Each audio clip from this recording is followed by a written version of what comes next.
Sadly, there have been and continue to be plenty of examples in the games industry of projects being in development hell. And until not that long ago, Dead Island 2 fell in that group.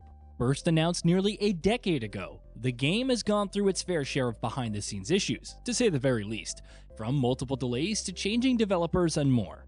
At long last, the game is now finally out, but even so, its history continues to intrigue us.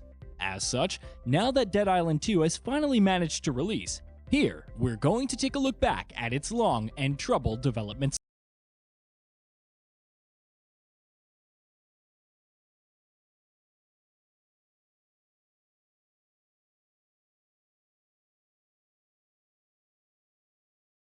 Island 2, in fact, started right at the beginning. The original Dead Island and its standalone follow-up, Dead Island Riptide, were both developed by Techland, and while the initial plan was for the developer to work on Dead Island 2 as well, things didn't quite pan out that way.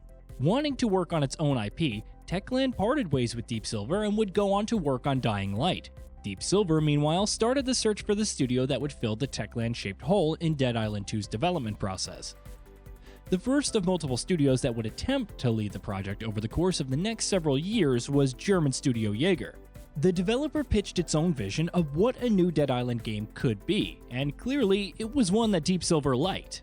Well, for a while at any rate. At Sony's E3 2014 press conference, Dead Island 2 was formally unveiled by Jaeger and Deep Silver, while a gameplay showing followed not long afterwards at Gamescom, and at the time, it seemed like things were proceeding smoothly.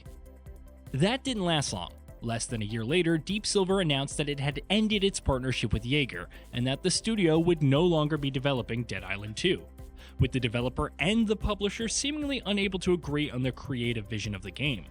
And so, Deep Silver started the search for a developer for the project a second time, and several months later, in March 2016, it was announced that British studio Sumo Digital had taken the wheel. And for a long time, officially, that continued to be the case, though skepticism surrounding the game's development continued to grow day by day. The fact that the game had changed developers had already sown seeds of doubt in many people's minds, but what made things seem even more dire for Dead Island 2 was how little we saw of it. In fact, we saw absolutely nothing of it at all. By the time Sumo Digital was announced as the game's developer, it had already been close to a couple of years since its last showing. But that silence would drag on for several more years. In the absence of any showings, trailers, or any material updates whatsoever, many started to question whether the game was even in any tangible form of development. And over the period of several years, Deep Silver would go on to claim again and again and again that yes, Dead Island 2 was still in development, and it was making progress. For all of those statements, though, we never once saw the game. And many people's belief that the development hadn't exactly become less tumultuous and shifting over to Sumo Digital continued to grow stronger. It was no surprise then when Deep Silver announced in August 2019 that Dead Island 2 was changing hands once again and would now be developed by Dambuster Studios, known for Homefront: The Revolution, which incidentally was yet another project that had a troubled development cycle and had to go through a number of developer changes. By this point, it had been over 5 years since Dead Island 2 was announced, and with the showings and updates of the game still scant, optimism about its release or what state it was in behind the scenes was at an all-time low. Thankfully, Dambusters did indeed turn out to be the studio that would finally bring Dead Island 2 to the finish line. The action RPG was officially re-revealed in August last year at Gamescom, with Dambuster Studios and Deep Silver announcing a February 2023 launch. And though it would, of course, go on to see another slight delay to April, the next few months saw the game getting plenty of updates and showings, solidifying belief that this time, it was indeed actually going to release.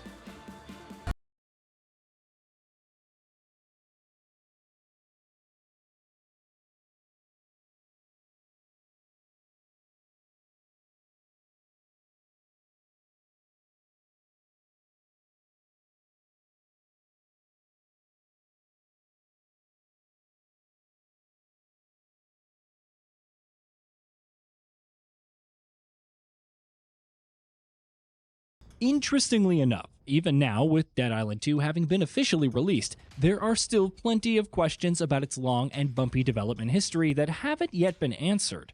For instance, how much of the game's original vision was retained?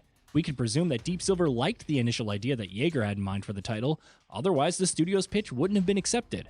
While even back when the game was first announced in 2014, it did share elements with the game that would go on to launch 9 years later, like its more vibrant visual style than the original Dead Island, or using LA as a setting. But other than those fundamentals, how much of the game's original vision did Dambuster Studios retain? Did the developer pick up bits and pieces of the project from when it was under development at Jaeger and Sumo Digital and stitch them together to create something cohesive? Or did it do away with most of the work that had been already created just to start from the beginning, barring the aforementioned fundamentals? Or was it perhaps a little bit of both? Dead Island 2 was in the works at Dambuster for 4 years, which is a pretty long time. But is it long enough to finish a major project that essentially started from scratch? Either way, the game is finally out now, though what the future holds for the franchise remains to be seen. Deep Silver was clearly adamant on getting Dead Island 2 out, so this is clearly an IP the publisher believes in, though what kind of future it will have from this point forward may very well depend on how the new release does.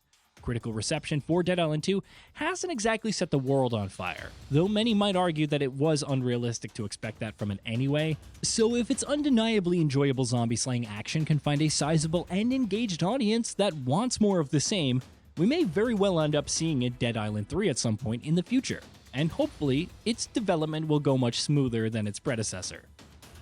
Until such time that happens though, if it does happen, we can at least take some satisfaction in the fact that Dead Island 2 did manage to make it to the finish line.